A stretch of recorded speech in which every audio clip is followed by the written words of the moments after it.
Olá, recebendo no meu boletim, o boletim Marco Antônio Villa, o senador Randolfo Rodrigues. É com enorme prazer que eu recebo o senador, mais uma vez no meu canal, que sempre tem dado entrevistas em momentos históricos complexos do último quadriênio presidencial, que acho que foi o pior da história, e em momentos extremamente difíceis. E agora o senador tem uma tarefa que eu não gostaria de estar na pele dele, quero só deixar registrado, de ser líder do governo no Congresso Nacional, o que não é fácil conversar ali, conversar colar.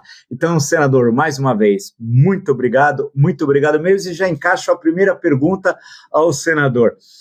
O arcabouço fiscal, que é a coisa que mais se fala pelas esquinas, sai ou não sai? E muito obrigado por ter atendido o meu convite. Vila, em primeiro lugar, obrigado. Eu que peço, eu que agradeço.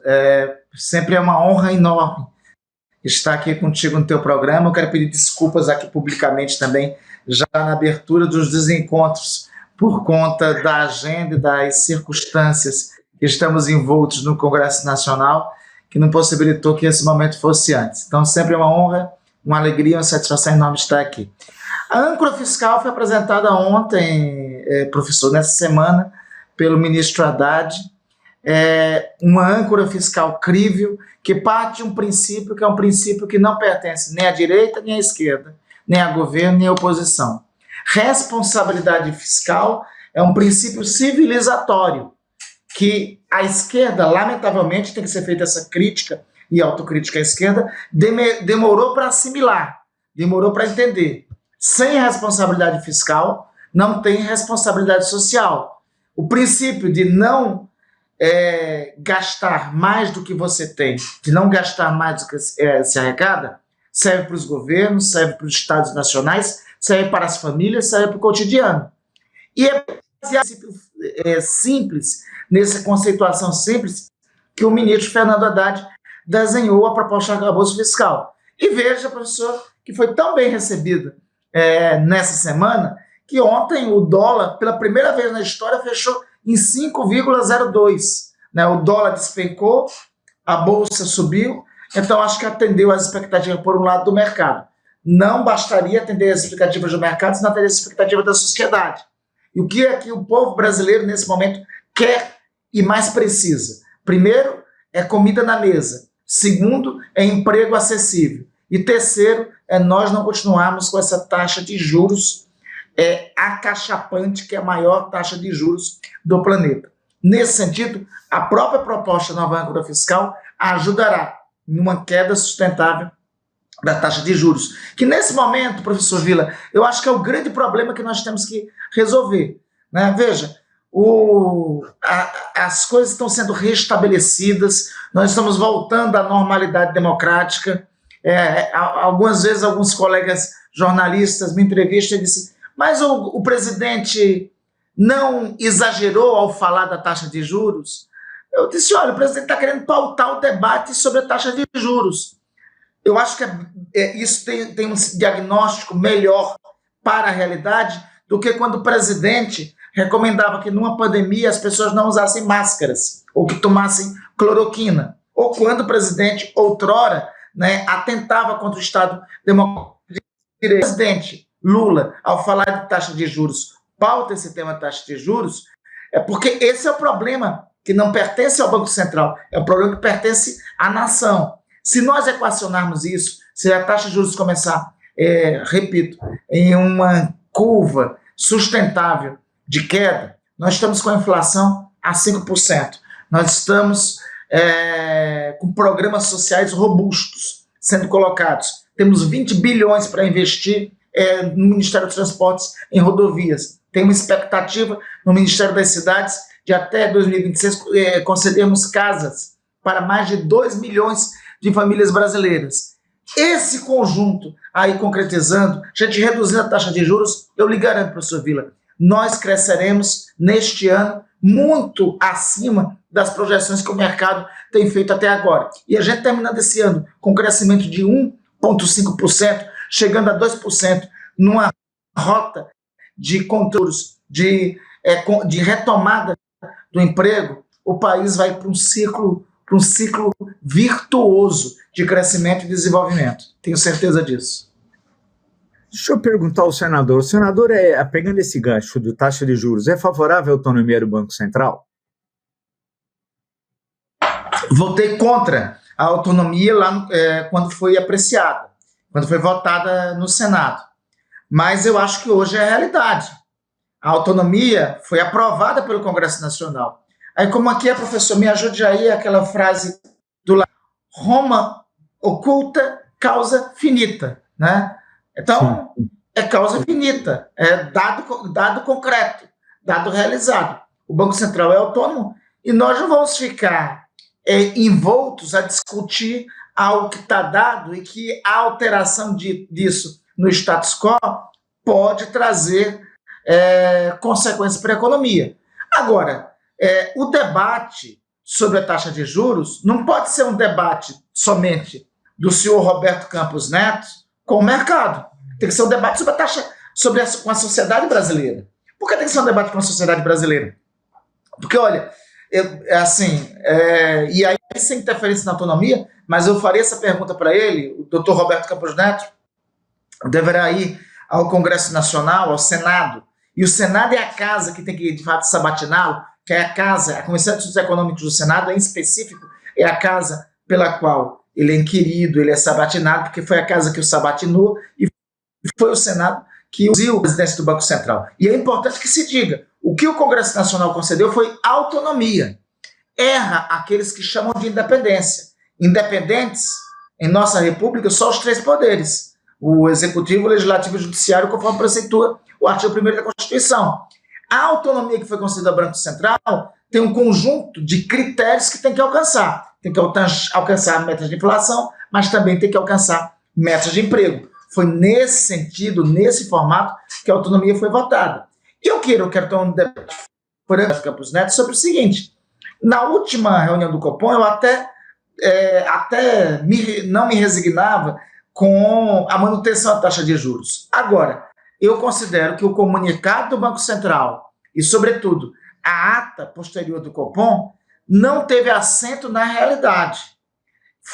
A ata e o comunicado foi muito injusto com os esforços fiscais do governo e não teve assento na realidade. Professor Vila, de 20 a 30 economias ocidentais, economias da OCDE, a economia brasileira foi que teve a maior queda da inflação, de 10% para 5%, comparadas com outras economias. Eu queria ter uma justificativa razoável para entender no que se assenta com uma redução de mais de 50% da nossa taxa de inflação, no que assenta nós ainda temos a maior taxa de juros do planeta. É esse tema, são muitas, é nesse sentido que quero perguntar para o doutor Campos Neto, quando ele estiver na CAI do Senado. Deixa eu perguntar uma questão ao senador. Como construir de forma republicana uma maioria no Congresso Nacional? Porque o que a gente assiste aqui do outro lado do balcão, vamos chamar assim, é que no Senado as condições do governo são mais tranquilas, as relações com o Senado, mas as relações com a Câmara dos Deputados têm muitas tensões, é o que nós acabamos assistindo, ao menos daqui, como espectadores. O senador está lá no centro da cena política. Como é possível construir uma maioria segura, ao menos para projetos de lei? PEC já é uma maioria superior constitucional. O que é uma maioria sólida que tem um reflexo direto, claro, com as questões econômicas e com as tais expectativas do mercado, que sempre é uma questão que entra na discussão. Como é que se faz para construir isso de forma distinta, por exemplo, do governo anterior? Professor, eu estou mais tranquilo na formação dessa maioria no âmbito do Senado. Por quê? Porque nós tivemos um teste de base no Senado logo no dia 1º de fevereiro. Tinha um candidato apresentado por nós e tinha um candidato que era o candidato do bolsonarismo, que era o senador Rogério Marinho. E nesse teste, nós logo colocamos ali 49 votos. Ou seja, com 49 é possível trazer mais 2, 3, 4, 5, temos 55. Para aprovar a emenda constitucional no Senado, baixa 48. Então, estamos muito perto de ter uma margem confortável no Senado. Isso não ocorreu na... houve uma espécie de consagração ao deputado Arthur Lira por parte de todos os partidos, seja de oposição, seja da base de apoio ao governo, houve uma conformação de apoio ao presidente Arthur Lira, né? E, nesse sentido, na Câmara, nós não tivemos ainda teste de painel, ainda não tivemos teste de base. Qual a fórmula que o presidente Lula adotou para a composição de maioria no Congresso Nacional? Foi a fórmula que a Constituição consagrou, não é, professor? Em 1948, fundou algo chamado pelos cientistas políticos de presidencialismo de coalizão. Como é que se faz o presidencialismo de coalizão? É por isso que a Constituição de 88, ela, inclusive, com os traumas da ditadura, que, inclusive, fatídica e triste data, que nesse momento que nós estamos aqui falando, é a data que nós, inclusive, a lembramos, repito, a lembramos, mas não a comemoramos. Lembrar essa data que é de hoje para amanhã, tem que ser lembrada para não ser esquecido,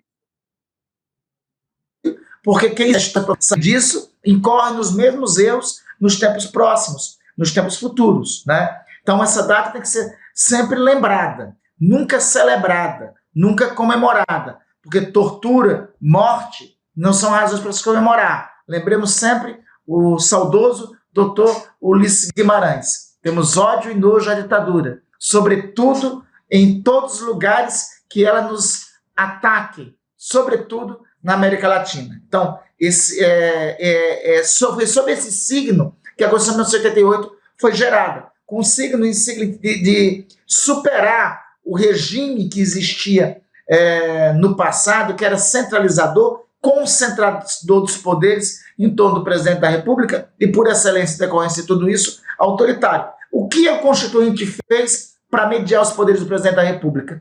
Instituiu mecanismos, ampliou os poderes do Parlamento, do Congresso Nacional, repartiu as atribuições dos três poderes e, ao fazer esse partilhamento das funções e atribuições na República, instituiu, por exemplo, a medida provisória e limitou os poderes do Executivo, ao ponto que um Executivo, para governar, não conseguiria realizar as coisas de governo se não tivesse maioria no Parlamento. Por isso que, inclusive, naquele período histórico, se debateu se não era bom logo adotar o sistema parlamentarista de governo ou se manter o presidencialismo. Se optou por isso que nós chamamos comumente no Brasil de presidencialismo de coalizão, que é um presidencialismo que, para o presidente governar, precisa necessariamente ter maioria. Como é que se constrói maioria ao longo do tempo desse parlamento?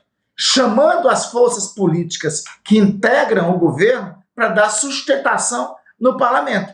O conjunto, a coalizão que elegeu o presidente Lula, soma ao todo 10 partidos políticos, 10 partidos políticos, somaram-se mais 2 ou 3 no segundo turno, mas a soma desses partidos políticos não tem mais de 200 parlamentares. Foi por isso que, para governar, foi necessário ampliar esse leque de partidos políticos e procurar, por exemplo, o União Brasil, que não esteve conosco nem no primeiro turno, nem no segundo turno, mas é necessário para a construção da maioria. E como faz a construção dessa maioria? Chamando eles para integrar o governo, para integrar os ministérios, para compor os espaços do governo, porque estando no governo, indicando para estar no governo, tem legitimidade, pode ser cobrado para dar sustentação ao governo. É esta a fórmula que o governo presidente Lula adotou. Esta fórmula, desde 1980, foi provada que é a mais republicana fórmula. Quaisquer outros tipos de fórmulas diferentes dessa, como o orçamento secreto, no período anterior que o senhor se refere, no quadriênio anterior, desvirtuou a República, desvirtuou essa repartição de poderes e criou um conjunto e abriu espaços para esquemas de corrupções monstruosos, como tem no ambiente, como tem no âmbito do orçamento secreto. É com essa forma que vamos tentar governar. Conseguimos maioria no Senado, mas na Câmara aí nós ainda não temos maioria constitucional, temos maioria absoluta, não temos maioria constitucional, que é um esforço que vai ser necessário avançarmos para conseguirmos ter. Agora, uma pergunta, acho que não é indiscreta, mas não sei se desagradável ao senador. Eu nunca faço pergunta indiscreta e desagradável, fique à vontade. Obrigado. O Amapá, eu estava acompanhando o processo eleitoral de 2022, né? E, em certo momento, surgiu a possibilidade do senador até ser candidato ao governo do Amapá. o que me parecia a mim, assim, como brasileiro e de um outro estado de São Paulo, sei da importância do governo do Amapá, mas sei de que a importância do senador, e estou sendo absolutamente sincero, é mais importante hoje, pela conjuntura que o país vive. Em Brasília achava, na época, em 2022, e acho, do que em Macapá, sem diminuir a importância do que é ser governador do Amapá e todos os seus problemas sociais que são muito graves e tal. Aí houve uma aliança, agora inclusive na formação do ministério, com o senhor Davi Alcolumbre, que foi reeleito senador pelo Amapá, que é presidente da Comissão de Constituição e Justiça, inclusive do Senado, e trazendo o governador, que era do PDT, mas que se licenciou do PDT, mas não está, salvo engano, no União Brasil, e que são adversários, não sei se eu estou correto, regionais do senador Randolfo Rodrigues. Como fazer essa convivência? Eu sei que é um desafio, por isso o nosso canal também é de educação política, que a gente tenta fazer. Para explicar como que essa convivência regional, esses dilemas regionais, qual a relação que ele tem na esfera federal com essas preocupações que o senador apresentou, de construir uma maioria na Câmara e construir uma maioria no Senado, como líder do governo nas duas casas? Professor Vila, até lhe agradeço essa pergunta, que eu acho que vem muito a calhar para explicar essa situação. É óbvio que eu tive uma trajetória de oposição, de posições diferentes. Hoje, ministro Valdez. Mas nós temos uma circunstância hoje em curso no Brasil que eu acho que tem que ser colocado conosco como farol, né? Na política, professor Vila, eu acho que a política é uma ciência exitosa, maravilhosa, é a mais, eu diria, que é a mais humana das ciências humanas, porque ela surgiu entre os homens para que os homens evitassem os conflitos. E também, eu vou dar um passo adiante, a situação, eu diria que ela surgiu entre os homens para dirimir os conflitos humanos. E esse me parece que é o sentido da política, que eu acho que desde Niccolo Machiavelli, a partir do século XVI, foi melhor preceituado e é bem atualizado por todos os teóricos da política ao longo do tempo, ao longo da história, né? Nós estamos aqui, nós vivemos hoje no Brasil, lamentavelmente, uma circunstância em que se polarizou e se dividiu dois grandes lados, né? Que não é bom para a política. O bom da política sempre é a pluralidade de posições. Mas nós passamos a eleição de 2022 tendo que derrotar o fascismo. E o fascismo ainda não foi derrotado. Ele ainda está presente, ele se manifesta. E eu acho que vencer o fascismo não se derrota com a eleição, é um processo histórico.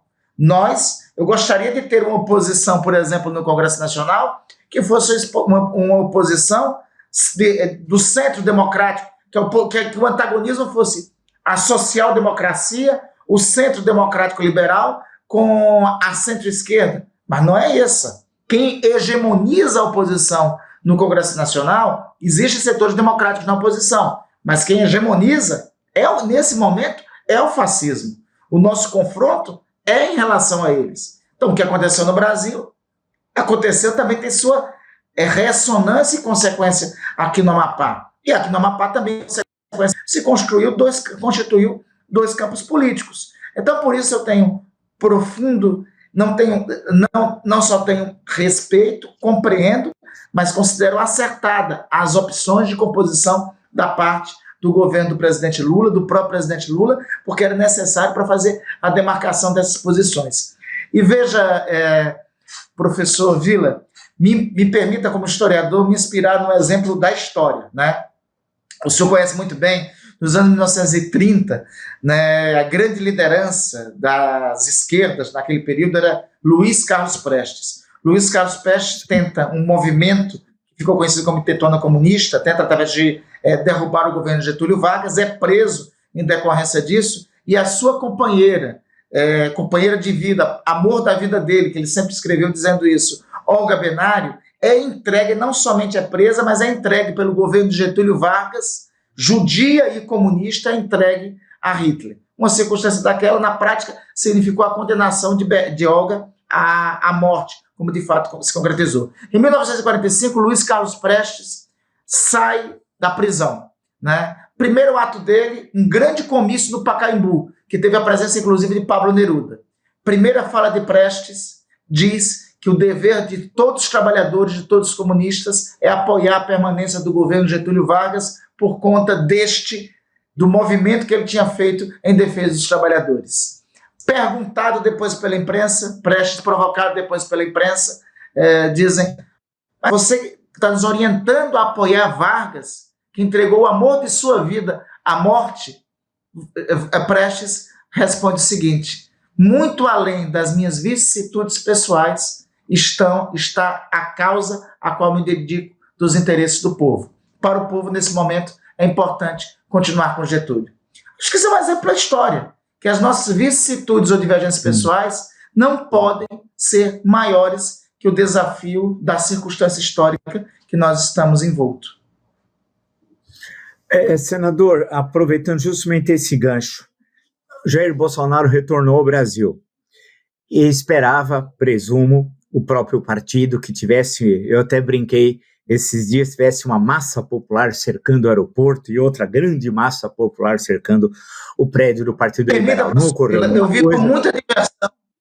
Me permita, professor Vila, eu vi com enorme diversão e senso de humor o vosso comentário na CNN sobre a vinda dele. Achei muito divertido e interessante. Esperava-se uma coisa, não aconteceu nada daquilo. Nada daquilo. Claro que Jair Bolsonaro não é um zero na política, ninguém tem essa ilusão, é evidente. Mas ele está aí. O senador fez referência, inclusive, a setores de oposição que não são, ou seja, o tamanho do Bolsonaro não é 49,1, como teve no segundo turno, né? É muito menor. Agora eu pergunto ao senador, como conviver com os barulhentos, porque eles são mais barulhentos do que um possível centro-liberal, uma possível direita conservadora no sentido inglês, tal, eles são muito mais barulhentos à extrema-direita, faz muito barulho. Como é que, como líder do governo, conviver com... E nós, na CCJ, tivemos isso, hein? Nessa semana, com o ministro da Justiça, Flávio Dino, que saiu, por sinal, muito bem. Como conviver com isso?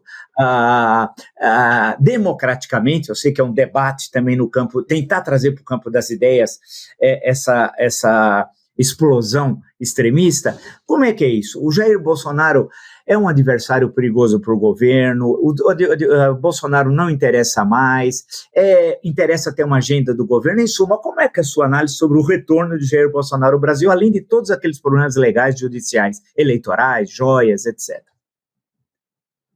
Bom, primeiro é o seguinte, o senhor pontua muito bem, não pode ser desclassificado como agente da política.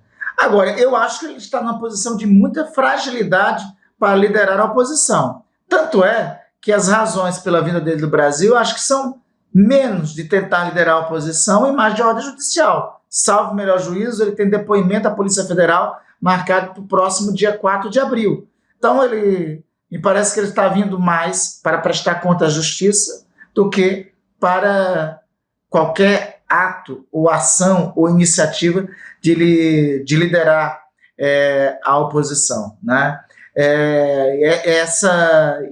Essa vinda dele me parece que é mais motivada, e ele tem muita coisa para explicar, tem que explicar a história das joias, ainda não começou a dar explicações sobre os 700 mil brasileiros que foram tirados de nós, e mais de 90% desses foram tirados pelo negacionismo que ele implementou no âmbito da Covid, né, no âmbito da pandemia da Covid-19. Ele tem que explicar a prevaricação que cometeu no âmbito também da aquisição fraudulenta de vacina durante o seu governo, tem que explicar o quanto ele atentou contra o Estado Democrático de Direito.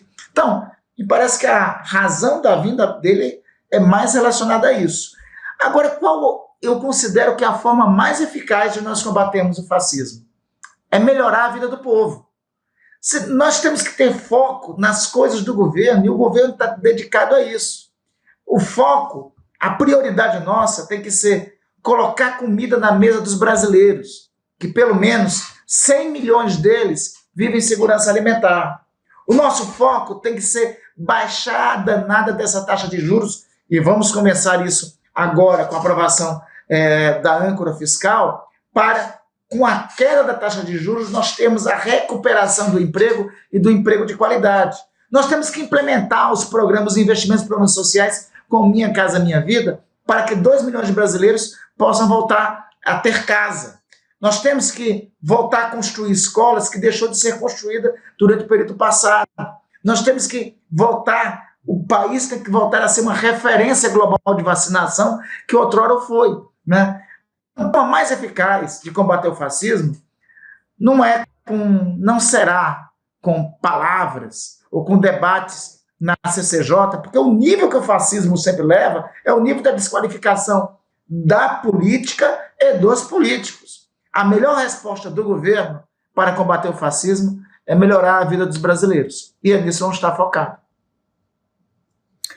Eu acho que está perfeito. Eu acho que eu agradeço muito, senador. É sempre muito bom conversar com o senador Randolfo Rodrigues sobre essas questões. Agora, num posto que eu falei que eu não gostaria de estar, porque não é fácil, o número de problemas, não tem sábado, não tem domingo, não tem feriado, é um início de governo onde é mais difícil construir as maiorias, né, para questões tão importantes. O senador destacou a questão da taxa de juros, eu acho que essa questão final é interessante, e eu fiquei pensando aqui na sua resposta, como colocar que a prioridade é combater o fascismo, não é entrar no discurso do fascismo, é colocar comida na mesa do povo brasileiro, né? Porque há uma relação oposta entre radicalismo político e crise econômica. Quando melhora a situação econômica, o radicalismo desce, né? Historicamente assim. E será, se tiver êxito do governo, vamos esperar que tenha êxito, melhorando a situação econômica, o radicalismo vai ficar do tamanho que ele era antigamente. Pequeno, é verdade, mas pequeno. E melhorou a situação. Quem pode comprar um fogão? Porque as pessoas não querem muito, né, senador? Querem um fogão, querem uma geladeira, quer ter acesso à casa própria, né? Quer poder ir no posto de saúde. E as pessoas não querem. Se a gente for olhar, uma vez eu vi o Samuel Weiner falando, isso há milênios atrás, que as pessoas não queriam muitos mais fortes. São coisas básicas de sobrevivência, né? Se tiver isso, não tem radicalismo, não é verdade? Não sei, desculpe esse final assim meio diferente, senador, mas... É exatamente isso, professor Vila, é exatamente isso. Não tem fórmula antifascista mais eficaz do que emprego na rua, comida na mesa e povo feliz. Sim, é isso. Acho que você sintetizou, senador, muito bem a questão. Eu acho que e a gente está acompanhando isso na Europa, né? Justamente um dos países que passa o maior tensão econômica. Em todo canto, assim, uma rápida digressão histórica, danado quando encontra dois historiadores, e ainda mais um historiador quando é fã do outro. Nesse caso específico, no meu, em relação ao senhor, em relação a você, meu querido Vila, né? Veja, qual foi o terreno que o fascismo sempre floresceu ao longo da história? Foi o terreno da desgraça. Ora, claro. Mussolini só deu depois da crise na Itália, depois de uma gravíssima crise econômica. E aí Isso. Era culpando os comunistas, culpando da democracia liberal que Mussolini ascende. Hitler só ascendeu depois do fracasso da República de Weimar, o fracasso das políticas sociais e a humilhação que a Alemanha sofreu em decorrência da Primeira Guerra, né? Franco só ascendeu por força civil, onde teve que massacrar os adversários. Salazar só ascendeu devido a uma gravíssima crise econômica em Portugal. O terreno fértil do fascismo é o terreno da desgraça humana, é o terreno da infelicidade, é o terreno da tristeza. O terreno fértil para derrotar o fascismo é comida na mesa do povo e povo feliz. É verdade. Perfeito. Eu acho que com esse final, olha, se fosse ensaiado, não seria melhor. Mas muito bom mesmo. Eu converso com o senhor me inspira, professor Vila. Senhor, chamando querido amigo. Professor Vila, você me inspira. Bom, mas foi perfeito, perfeito. Agradeço muito mesmo ao senador Randolfo Rodrigues. Sei que, senador, que é uma loucura o seu cotidiano e cada vez mais aí. Espero agora que esses projetos fundamentais que o senador apresentou tenham a tramitação no Congresso, que eu sei que não é fácil, é necessário negociar, porque as pessoas acham que negociar é ruim, não negociar é a essência da democracia, né?